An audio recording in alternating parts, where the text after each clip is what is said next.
আসসালামু আলাইকুম, সবাই কেমন আছেন? আশা করি ভালো আছেন। আমি আল্লাহর রহমতে ভালো আছি। আজকে আমি রান্না করতে আসছি, ভাবছি আপনাদের সাথে একটু শেয়ার করি। এই যেগুলো ইটালিয়ান মাছ, এটা শুধু এভাবে ভাজি করে নিলে। আর এই যে এখানে আমি আজকে এই লাউটা রান্না করব।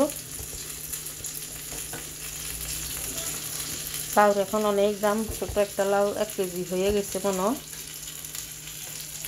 পেঁয়াজ, রসুন, টমেটো আর এই যে চিংড়ি মাছ দিয়ে রান্না করব। তো আমি চিংড়ি মাছ কেটে কুটে পরিষ্কার করে রাখছি। কড়াইতে তেল দিয়েছি, তেল গরম হয়ে গেছে। এখন আমি চিংড়ি মাছগুলো দিয়ে দিব।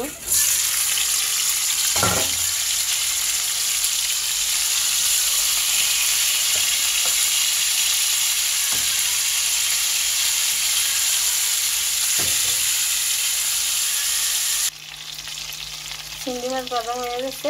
এখন আমি হইতে পেঁয়াজ রসুন দিয়ে দিতেছি।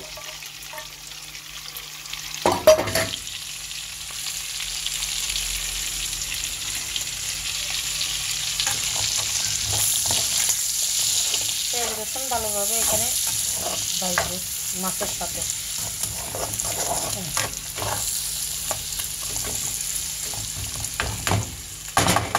ভাজা হোক, দেখবো কিছুক্ষণ পরে।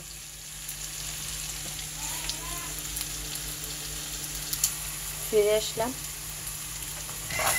একটু উলট পালট করে দিই, তার মানে লাড়াচাড়া করে দিতেছি।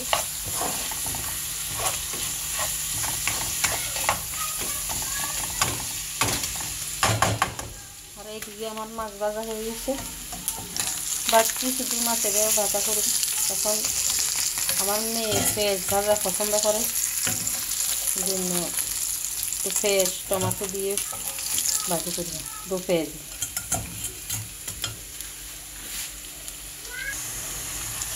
চিংড়ি মাছ ভাজা হয়ে গেছে। এখন আমি এখানে অ্যাড করব টমেটো।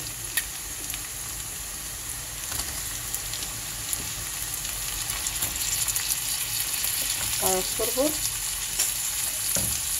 কাঁচামরিচ।